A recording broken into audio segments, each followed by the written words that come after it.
सुरुवातीला महत्त्वाची घडामोड आहे। मनोज जरांगे उद्या अंतरवाली सराटीतून मुंबईसाठी निघणार आहेत। दरम्यान लोकशाहीत सर्वांना आंदोलनाचा अधिकार आहे, गणेशोत्सवात विघ्न नको ही अपेक्षा असं मुख्यमंत्री फडणवीसांनी म्हटलंय। हिंदूंचे सण साजरे करताना छत्रपती शिवरायांनी विघ्न येऊ दिलं नाही, गणपती काळातल्या आंदोलनावर पुनर्विचार करावा असं इकडे शिंदे यांनी सुद्धा म्हटलंय।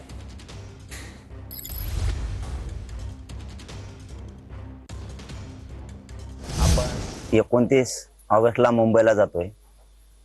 27 ऑगस्टला सकाळी 10 वाजता आपण आंतरवालीहून मुंबईकडे सकाळी 10 वाजता निघणार। 28 ऑगस्टला संध्याकाळी आपण आझाद मैदानला जातोय।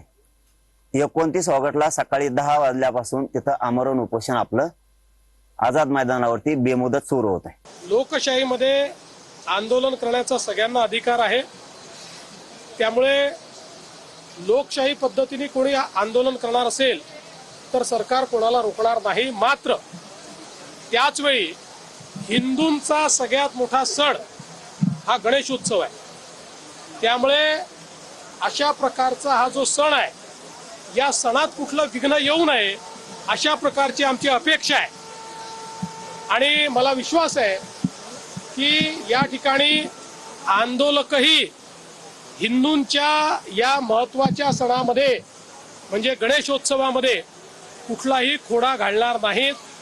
कारण आपण सगळे मागण्या वेगवेगळ्या असतील पण छत्रपती शिवरायांचे मावळे आहोत आणि छत्रपती शिवरायांनी त्यांच्या राज्यामध्ये हिंदूंचे सण हे साजरे करण्याकरता कोणतेही विघ्न कधी येऊ दिले नाही। किंबहुना अनेक ठिकाणी जिथे विघ्न आलीत किंवा परकीय आक्रमकांनी आणलीत त्या ठिकाणी त्यांचा निपात करण्याचं काम हे त्यांनी केलेलं आहे। बाकी ज्याला आंदोलन करायचं त्यांनी लोकशाही मार्गाने करावं। गणेश भक्तांची मुंबईकरांची गैरसोय करणारी ठरू शकते। जेव्हा मी मुख्यमंत्री होतो त्यावेळेस मी स्वतः त्यांना भेटलो जाऊन। मराठा समाजाला न्याय देण्यासाठी ते झगडत होते, झगडतायत, भांडतायत, आंदोलन करतायत आणि या गणपती काळातल्या आंदोलनाबद्दल त्यांनी पुनर्विचार केला पाहिजे। सर्वोच्च न्यायालयात ज्या वेळेस एखादं किंवा उच्च न्यायालयात एखादं प्रकरण न्यायप्रविष्ट असतंय त्या विरुद्ध अशा प्रकारचं आंदोलन करणं हे अयोग्य आहे, हे चुकीचं आहे। जाकीर नाईक असाच बोलायचं, असंच त्यांनी एकत्र आणलं होतं ना, घटित घडवलं होतं।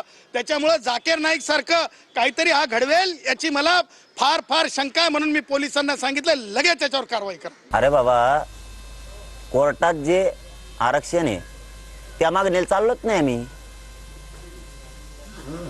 दबाव आणायला आम्ही ते आरक्षण द्या म्हणत नाही, तर त्या 10% आमचा विषयच नाही। ते सटके लोकांचं काम आहे, सटक्या बुद्ध्या खराब झालेल्या आहेत ना। काय असतं आता काय काय लोकांना नुसतं राजकीय नेत्याचे बुटं चाटायची सवय लागली, त्याच्यामुळे त्यांच्यावर आम्ही बोलत नाही। ते कोण आहे त्याला